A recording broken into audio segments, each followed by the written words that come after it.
Jesus.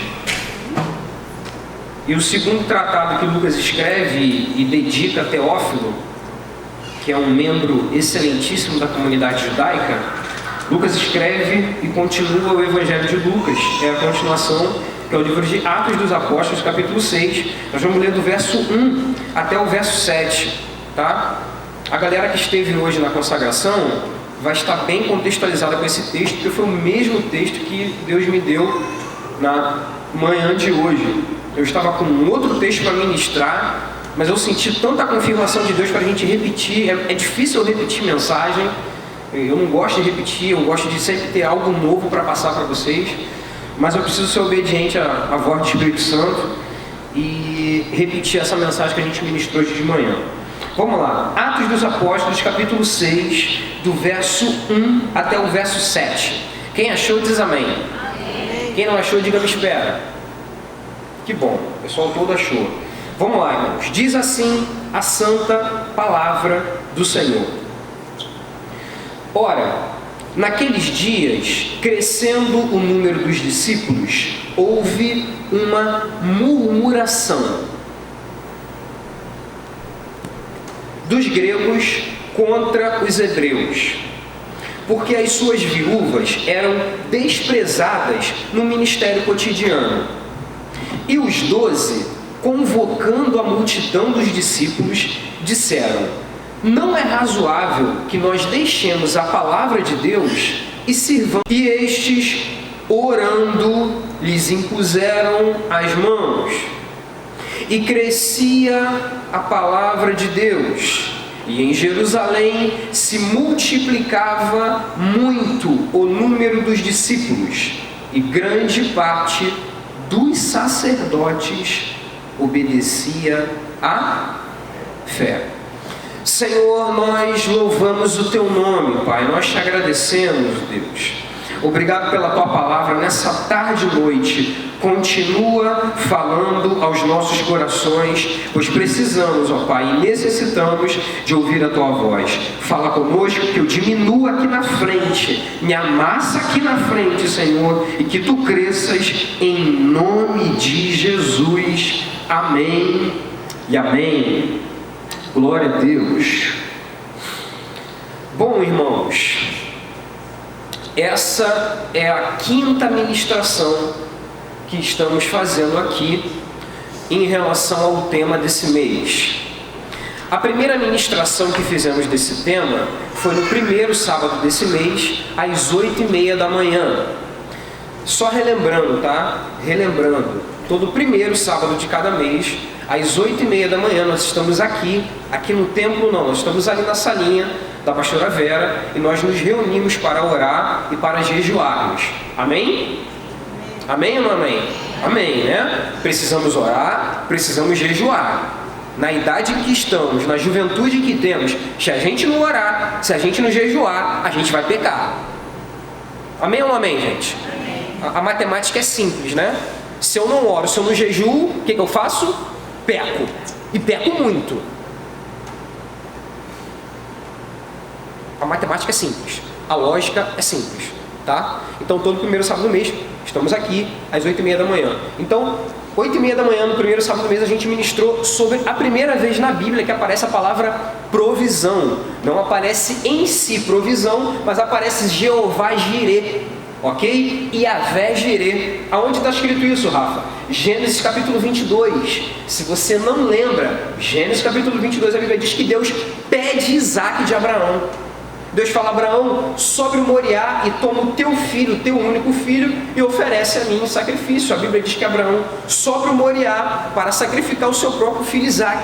A Bíblia diz que antes de Abraão descer o cutelo para sacrificar, para imolar o seu filho, a Bíblia diz que o anjo bradou: Abraão,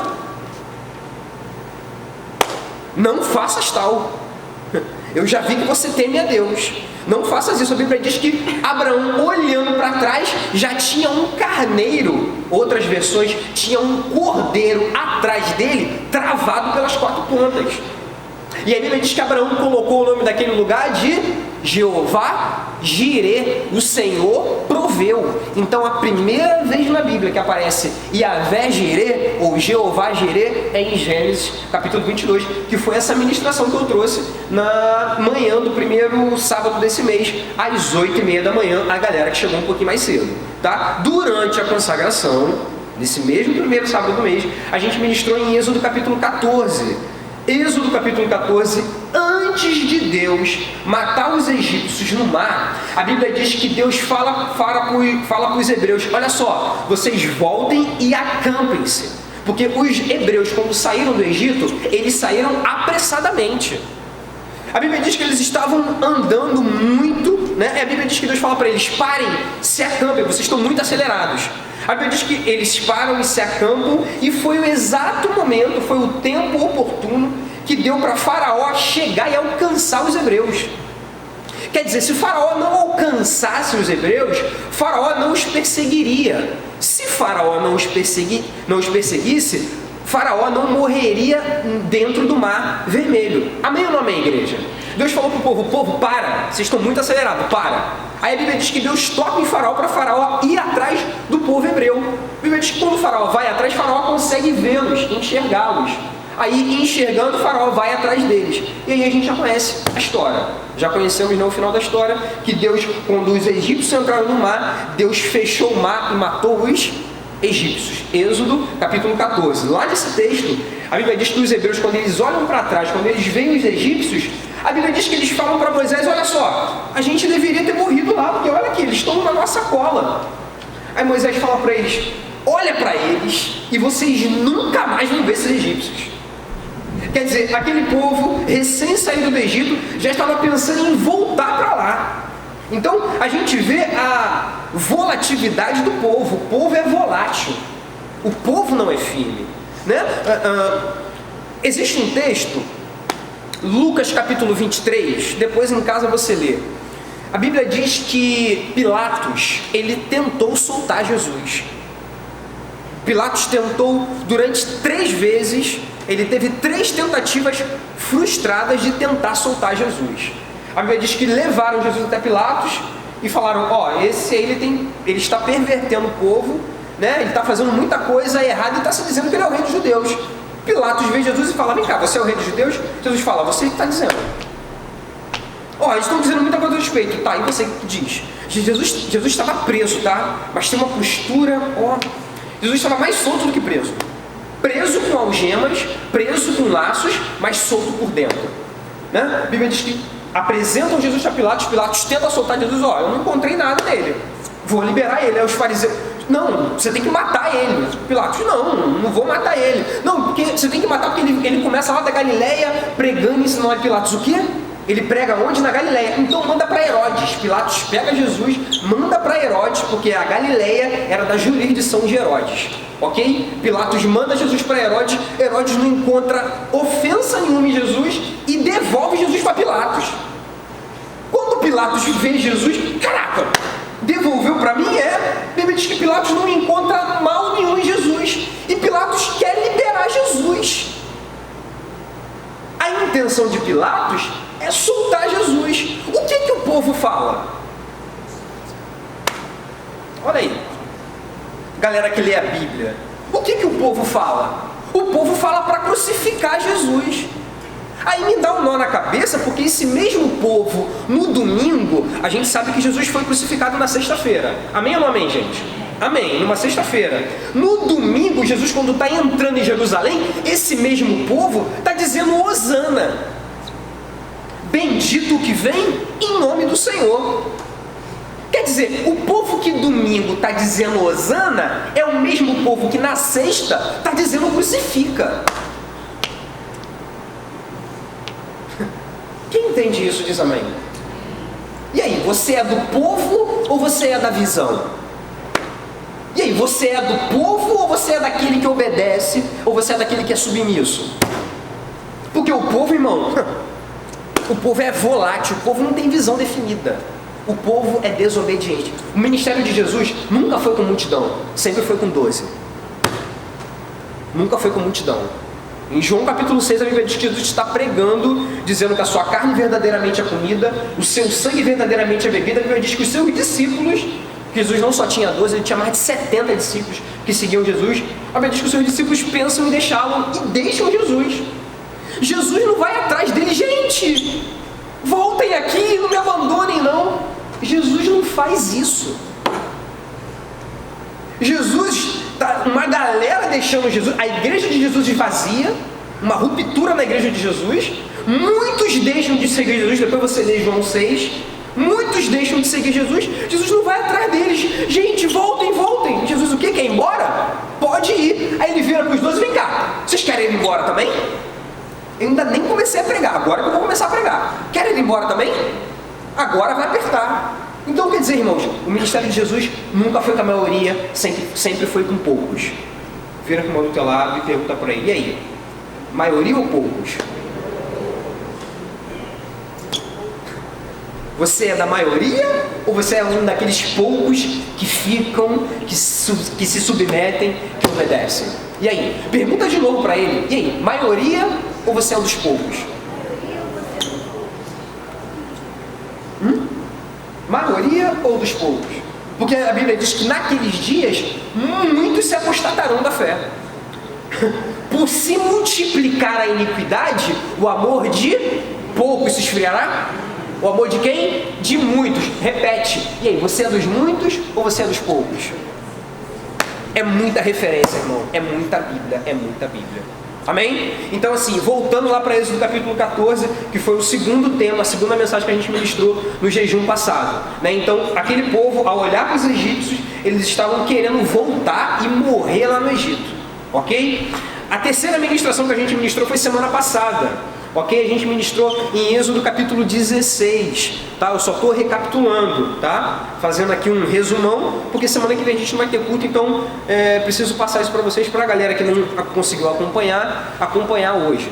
Semana passada a gente falou sobre Êxodo 16. Êxodo 16, a Bíblia diz que 45 dias depois da saída do povo de Israel do Egito, ok? Eles viram para Moisés e começam a murmurar contra Moisés, dizendo, olha só, a gente deveria ter morrido lá no Egito, porque lá no Egito a gente comia pão até se fartar, a gente tinha panelas de carne, a gente tinha cebola lá no Egito.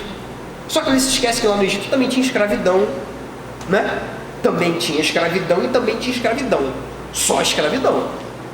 Ok? A Bíblia diz que esse povo 45 dias depois já está reclamando, murmurando contra o líder, contra a liderança, indo contra a visão. Semana passada eu falei que a visão, qual era a visão? A visão era chegar numa terra que manda leite e mel. Essa era a visão. 45 depois, aquele povo estavam trazendo uma outra visão. O duovision, né? Uma outra possibilidade, que é voltar para o Egito e morrer lá no Egito. Mal sabia eles que a terra prometida estava logo ali na frente. Se eles não murmurassem, eles chegariam na terra prometida em 40 dias, aproximadamente. Eles levaram 40 o quê? 40 anos.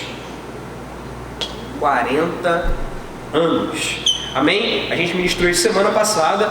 Para você que não veio, a gente tem um canal na Juventude. A mensagem está resumida lá, porque semana passada foi muito corrido, mas dá para você ter uma pequena noção daquilo que Deus ministrou no nosso coração na semana passada. Amém? Essa foi a terceira ministração. Hoje de manhã a gente ministrou sobre esse exato texto que eu vou ler agora com vocês. Amém? Vamos lá. Atos dos Apóstolos, capítulo 6, o verso 1 vai dizer: ora, naqueles dias. Vamos lá, tem uma vírgula aqui, vamos parar. Que dias eram esses? Galera boa de Bíblia aí.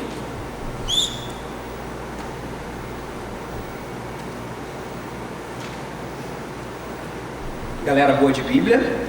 Cadê a galera que lê a Bíblia durante a semana? Cadê aquela galera que lê a Bíblia sempre? Cadê aquela galera? Naqueles dias. A minha pergunta é, qual o contexto? Que dias? nos dias da igreja primitiva, nos dias onde estava tendo uma crescente, nos dias da ascensão, nos dias de poder, no dia de demonstração de cura. Amém ou não amém, igreja? Amém. Atos 3, quem lembra de Atos 3? Pedro e João subindo junto ao templo, a hora da oração, o que acontece? Eles falam para o paralítico, levanta aí. O que aconteceu? Ele levantou e andou e saltou e pulou, irmão. Milagres. E naqueles dias, que dias são esses? Nos dias de milagre. Repita para o teu irmão: dias de milagre. Dias de power, de poder de Deus. Naqueles dias, nesses dias, ora, naqueles dias crescendo, normal, onde tem poder, tem crescimento. Amém ou não amém, igreja? Amém? Onde tem poder de Deus, onde tem unção, tem crescimento. Naqueles dias, crescendo o número dos discípulos, houve uma... Parece mentira, né? Parece mentira. Atos capítulo 2, poder. Atos 2, poder. Atos 2, cumprimento de promessa. A Bíblia diz que reunidos no mesmo lugar, a Bíblia diz que de repente, veio do céu um vento, veio do céu um som como de um vento tempestuoso e encheu o quê? Toda a casa em que estavam reunidos. O que aconteceu? Eles foram revestidos, batizados com o Espírito Santo e foram vistas por eles línguas repartidas como que de fogo. Ok? Amém ou não amém, igreja? Quem está comigo? Amém. Atos 2, poder. Atos 2, o tímido Pedro, o inexperiente Pedro, que nunca havia pregado, se levanta e começa a pregar na primeira pregação de Pedro. Na primeira pregação de Pedro, quantas pessoas aceitaram Jesus? Quem é bom de Bíblia aí? Quantas pessoas?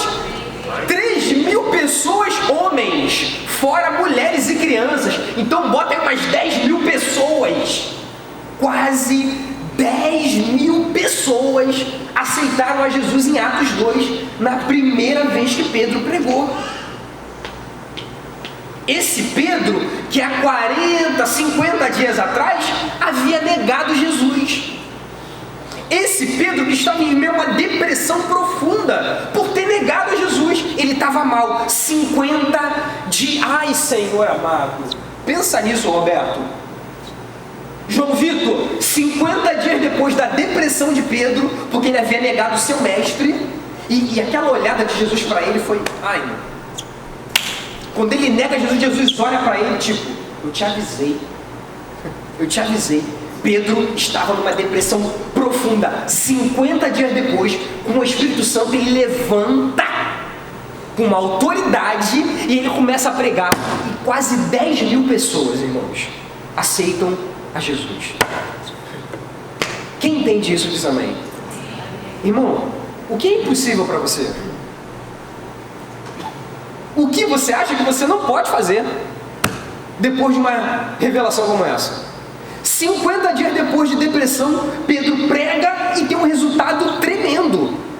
10.000 pessoas aproximadamente aceitam Jesus. Atos 2, poder de Deus, pregação, palavra fluindo. Atos 3, eu acabei de falar, poder de Deus. Deus usa Pedro e João para ministrar cura para aquele coxo que estava na porta formosa do templo. Aquele homem se levanta, poder de Deus. Atos 4, Pedro e João, eles são levados para o sinédrio, eles são interrogados porque eles fizeram isso. Pedro chegou ao ponto de dizer, cara, eu estou sendo interrogado pelo benefício feito ao homem e do modo que ele foi curado. Os caras interrogam Pedro e ameaçam Pedro e João, dizendo para que eles absolutamente não pregassem mais em nome de Jesus. Pedro e João voltam para casa e falam, olha só, a gente foi ameaçado. O que a gente faz? O que a igreja fala? Vamos orar. A Bíblia diz que tendo eles orado, tendo eles orado, moveu-se o lugar em que estavam reunidos e todos foram cheios do Espírito e começaram a pregar com ousadia. E voltaram a pregar com ousadia. Atos 4, Atos 5, a Bíblia diz, nos conta um episódio triste, né, no início de Atos 5, né? A mentira de Ananias e Safira. É triste. É triste que em meio a poder tem sempre alguém do contra. É triste que em meio a um ambiente de poder tem sempre alguém com mentira.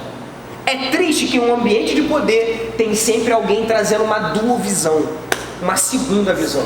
Ananias e Safira, como você já conhece a passagem, eles mentem sobre a venda de uma herdade. Ananias morre fulminado.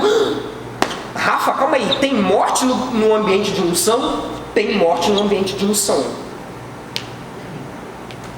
Quem matou Ananias e Safira? O Espírito Santo. Rafa, o Espírito Santo lindo, que conforta o nosso coração, o Espírito Santo que é fofo, que é o nosso amigo, ele mata também? Ele mata também.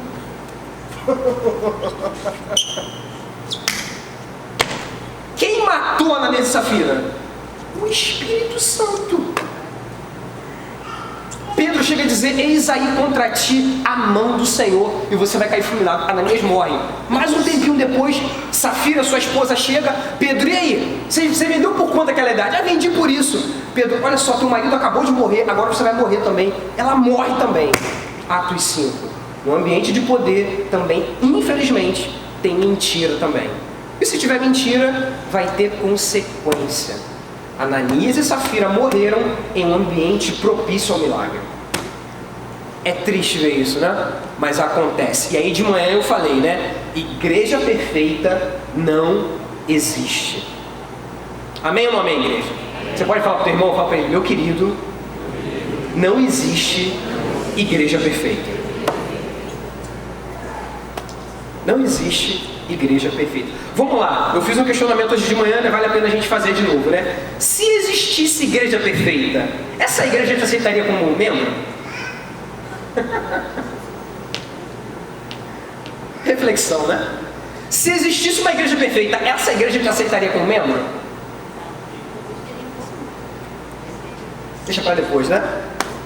Não existe igreja. Irmão, não existe líder perfeito. Na verdade, o único líder perfeito que existiu foi Jesus.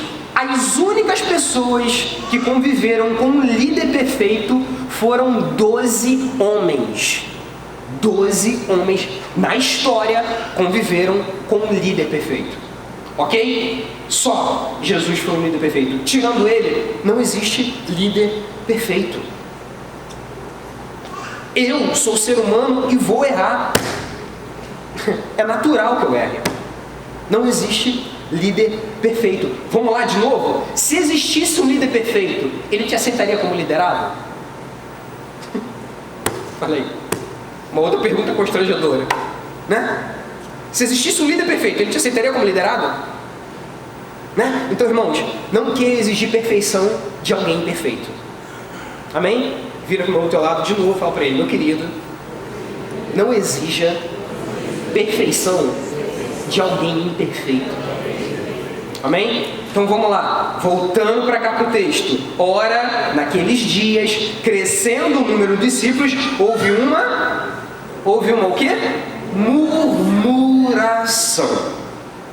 O que significa a palavra murmuração? Falar baixo. Boa, Janilton. O que significa a palavra murmuração? Falar contra alguém. Boa, Janilton. Boa, hein? Boa, o cara é bom demais. Ele estava hoje na consagração, né? Vamos lá, galera, vamos lá. A palavra murmuração, ela vem do latim murmurare. Murmurare, que significa falar baixo, falar em tom baixo, e que significa também falar contra alguém ou contra algo, opor-se. Murmuração significa isso. A Bíblia diz que naqueles dias, que dias são esses? Que dias são esses? Milagre, poder, cura, manifestação. Nesses dias de poder, de milagre, cura, de manifestação, de morte também, de repreensão, a Bíblia diz que houve uma murmuração. Alguém se levantou contra. Quem se levantou contra quem? A Bíblia diz que houve uma murmuração dos gregos contra os hebreus. Vamos lá, esses gregos aqui eram judeus que falavam grego. E os hebreus eram judeus que falavam hebraico. Ok? A Bíblia diz que em Jerusalém era o centro político, religioso e comercial da época. Ok? Para os judeus. A Bíblia diz que os judeus lá em Jerusalém, a igreja mãe estava em Jerusalém. Ok? Aonde quem dirigia a igreja mãe? Pedro, Tiago, João, Bartolomeu, né? E todos os outros discípulos, né? Todos os outros 12 discípulos. A Bíblia diz que na igreja mãe houve uma murmuração entre os judeus que falavam grego e os judeus que falavam hebraico. Qual era a pauta da murmuração? A pauta era: as nossas viúvas estão sendo abandonadas no ministério cotidiano.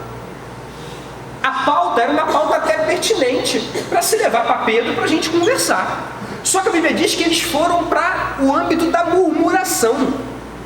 Eles não levaram a pauta até Pedro, eles foram para E o que significa murmurar?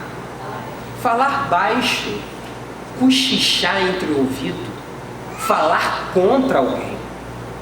Então, quer dizer, se eles pegam essa pauta, que era uma pauta pertinente, e levasse para Pedro e João e os outros líderes da igreja, com certeza, Pedro e João avaliariam a causa e dariam uma solução para a situação. Amém ou não amém, igreja? Eu estou errado no raciocínio? Estou errado? A Bíblia diz que eles não levaram assim, eles levaram como murmuração. Eles foram contra a liderança da igreja. Aí no verso 2, olha o que diz: e os 12, convocando a multidão dos discípulos, disseram: não é razoável que nós deixemos a palavra de Deus e sirvamos às mesas. Escolhei, pois, irmãos, dentre vós, 7 varões de boa... Me ajuda, igreja. Me ajuda. 7 varões de boa reputação. 7 varões de boa reputação, cheios do Espírito Santo e de sabedoria, aos quais constituamos sobre este importante negócio. Então a primeira coisa, o primeiro filtro, a primeira peneira para ser escolhido os diáconos, qual era? Boa reputação. O que estão falando de você por aí? Como você é conhecido na igreja? Como você é conhecido na tua escola? Como você é conhecido no teu trabalho? Como você é conhecido na faculdade? Boa reputação. Boa reputação. Ok? Primeira fase do filtro, da peneira. A segunda fase da peneira, qual é? Cheios do Espírito, que andam junto. Até a terceira anda junto, mas vamos sistematicamente? Primeira, boa reputação. Segundo, cheios do Espírito Santo. Ok? E a terceira é que tenham sabedoria, que estão entrelaçadas, irmãos. Se você tem boa reputação, consequentemente você é amigo do Espírito Santo. Você faz o que ele manda. Se você faz o que o Espírito Santo manda, você tem boa reputação. Está um ligado ao outro. E se você faz o que o Espírito Santo manda, você tem boa reputação e, consequentemente, você vai ter boa sabedoria. Olha o que ele fala. Olha a ideia de Pedro. Escolhei, pois, irmãos, dentre vós, 7 varões de boa reputação, cheios do Espírito Santo e de sabedoria. São 3 coisas, são 3 qualidades, são 3 caramba, fugiu a palavra. Características, mas seria isso, mas tá. Vamos. Poxa, Fabiola. Foi a carne e o sangue te revelou. São 3 critérios básicos que os líderes da igreja pedem para instituir um novo ofício, que são os diáconos. Boa reputação, cheio do Espírito Santo e o Espírito de sabedoria. Ok? A Bíblia diz no verso 4: mas nós perseveraremos aonde? Aonde, igreja? Na oração e no ministério da palavra. Perceba que Pedro é um pregador. Amém ou não amém? Eles estão pregando, os líderes. Os apóstolos estão pregando, eles estão liderando a igreja. Pedro, Tiago e João, eles estão liderando a igreja, eles são pregadores, eles estão ensinadores da palavra, porque primeiro eles ouviram. Amém ou não amém, igreja? Eles ouviram primeiro de quem? Da fonte. Eles aprenderam durante 3 anos num seminário teórico. Eles aprenderam teoria, Jesus botou eles na sala de aula. Gente, a matéria de hoje é como expulsar demônio. Aula teórica que Jesus deu para eles? Como foi a aula deles? Prática! Prática!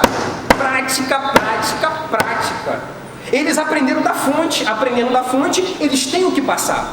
Porque como eu vou ministrar se eu não sou ministrado? Como irei ministrar se não sou ministrado?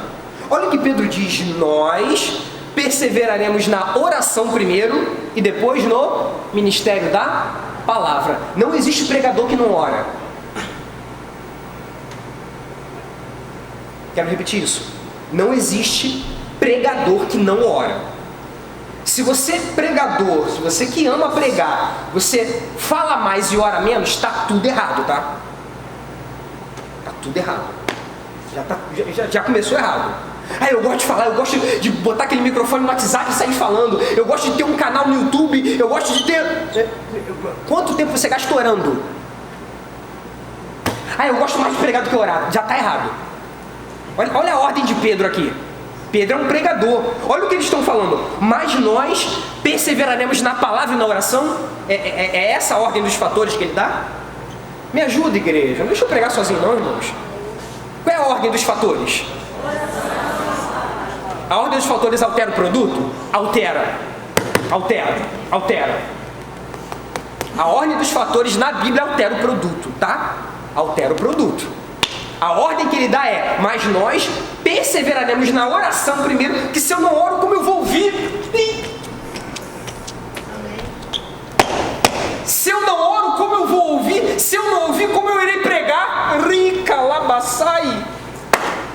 Mas tem gente que quer falar sem ouvir primeiro. Meu Deus. Como ouvirão se não há quem pregue? Romanos 10. O apóstolo Paulo diz isso. Como pregarão se não forem enviados? Precisamos, antes de pregar, ouvir, nos relacionar com Deus. Vira com a mão do teu lado e fala para ele: meu querido, a oração vem antes da palavra. A oração, fala para ele de novo, a oração vem antes da ministração. Como você quer ministrar sem orar, irmão?